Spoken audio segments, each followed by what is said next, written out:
Welcome to Sports Night Live.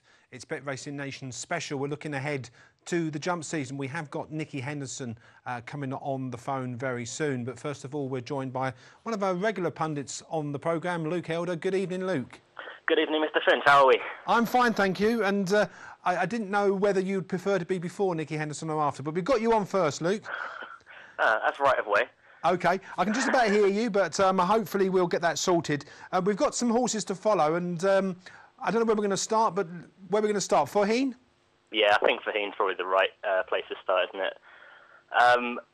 It's an unoriginal one, if anything, but he's favourite for the joint favourite for the champion hurdle around that mark. But won the Neptune in such good style. Obviously, he's unbeaten from Ireland, came over to the festival, absolutely dominated our 2.5 mile novice hurdlers. Went back to Ireland and won over 2 miles, which a few people were actually surprised about, which surprised me in a way, because I always had him down as a 2-miler and flagged him up as a champion hurdle horse after he won the Neptune. So for me, I've always had him down as a 2-mile hurdler, and thankfully I got a bigger prize at the end of last season, just before his run at Punchestown. But I can see him going really, really well over 2 miles, and especially in a champion hurdle, which promises to, again, be a really, really good race. And do you think Faugheen now is the ultimate replacement for Howard Can Fly? And do you think Howard Can Fly now might actually go up in distance? It'll be intriguing to see what Hurricane Fly actually does, because he hasn't lost that much of his ability over hurdles, really. He just probably bumped into one. Jeski seems to be improving all the time. It'll be interesting to see if he actually does go up in distance and see how he copes with that.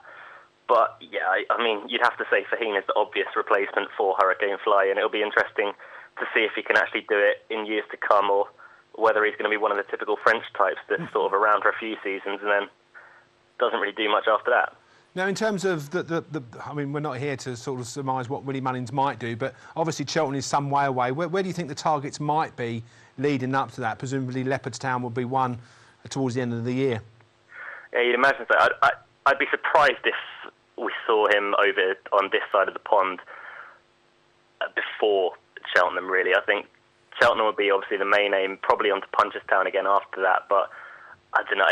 I'd hate to second-guess Willie Mullins, especially with his sort of second season hurdlers and novice chasers, etc. So let's go for, that's Faugheen. That's one obvious one. Should we go for some less obvious ones, Luke? What's next on your list? Jacadam. So we're staying with Willie Mullins and Rich Ritchie. He was lightly raced last year, but he's still a very young horse. He came over for Cheltenham in the JLT and fell at the top of the hill. But apart from that, jumped really, really well on the whole. And I was against them bringing him to Cheltenham that year, because I just thought it was a year too early. And he ran a lot better than I thought he was going to, actually. But he was then in at Punchestown after that, which I thought was going to be an absolute shoe-in for him. And then he got pulled out on account of the ground, which in the long run would probably be a very good idea to pull him out that day, just because it was fast ground, and he's a very, very big horse. So he's only going to progress with time. I'd love to tell you what his main target's going to be this year, but I doubt Connections will know. Hopefully it'll be the Ryanair or even the Gold Cup. For Jacadam, I'd say the Gold Cup in 2 years' time will probably be more down his street, but I can see him really making a big splash on the Grade 1 scene this year. OK. Number 3? Let's go with the Michael Scudamore one now. Next Sensation, who, if you followed me on Twitter last year before Cheltenham, I didn't really shut up about him. He ran in the Grand Annual, and he made every single yard except for the last 50 yards, and ended up finishing 4th behind Cervelo. Now, that was a very, very attacking ride from Richard Johnson, who rode him for the first time. He jumped very well, but he seems to be a much better horse in the hands of Tom Scudamore. I'm completely forgetting the run at Aintree behind Border Success, where it was just too much. I don't really think it was the best of ideas going to Aintree with him. The Cheltenham run was a big, big effort. Do you think though, Luke, Next Sensation likes an easy 2 miles? Because Doncaster, he won at Doncaster. Yeah, but I see where you're coming from. Doncaster's not the easiest of 2 miles, though, because it's a long straight, so they're racing a long way from home, and there's a lot of jumping to be done at Doncaster. But he didn't run a bad race by any accounts at Cheltenham. He already ran one of the races of the festival. Like, he was around 15 lengths clear halfway, probably even at the top of the hill. But I don't think that's the case at all, really. OK. Number 4 on your list. Let's go with one of Nicky Henderson's that hopefully you're going to find out a bit later for us. There's a horse called Beat That, who I saw first at Ascot last year, and he was a very, very short-priced favourite for a novice hurdle, and he didn't really look that great in the parade ring, so I sort of texted a couple of friends saying that I don't think this Nicky Henderson thing is going to win. I can't remember for the life of me remember. I think it was a Philip Hobbs thing that I backed in second, but he won by 10 lengths that day, so I was completely wrong. Then he went on to Sandown, and physically he had progressed so much. He had really tightened up and looked a completely different horse than I saw at Ascot, and made a horrible mistake at the last, eventually losing to Kalala Key, who was a good novice in his own right. He then went on to Aintree and won very, very easily, beating Cole Harden, who again is a very, very good horse for Warren Greatrex, and then finished off by winning at Punchestown.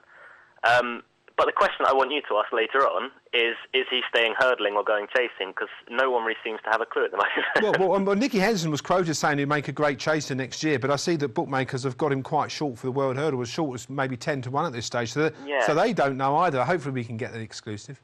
Yeah, well, in fairness, I'd really fancy him for the World Hurdle if he were to line up there. But, of course, Nicky Henderson's got the stable rival, really, with Whisper, who was successful at Aintree last year in the Liverpool Hurdle.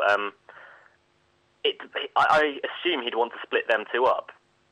Which way it'll go, Whisper would probably be more likely to stay hurdling, if I'm honest. But Beat That, I would not be against backing over fences at all. OK, and number 5, and finally number 5 on your list, Luke. We'll go with a Gary Moore horse, or a local horse to me, Chris P. Green, who we've seen as a handicap hurdler in his time more recently, last year obviously, but the plan for him, I believe, is to go novice chasing this year. Now, he screams a horse that is made for the 2.5 mile handicap novice chase at Cheltenham. I think it's on day 1 that, completely forgot the name of it now, Present View won last year for Jamie Snowden. But he's also got this kind of feel of another horse of Gary Moore's last year called Via Sundown, who probably would be running over a little bit further, but over the winter accumulated a really good or really good winning sequence. And if he can do that as well, and then turn up at Cheltenham off the right handicap mark, I think he could be one for sort of the long-term game. And plus, I think he's a horse that's made for chasing rather than hurdling. Yeah, I was going to say it's a very big horse, isn't it? OK, yeah. Well, thanks very much indeed. So just to reiterate, Luke, the 5 to follow for next season, and also where, obviously you're writing a blog at the moment, where people can access that blog as well, Luke. Yeah, well, the 5 to go with are Fahine Jackadam, both for Willie Mullins and Rich Ritchie, Next Sensation for Michael Scudamore, Beat That for Nicky Henderson and Michael Buckley, and then Chris P. Green for Gary Moore.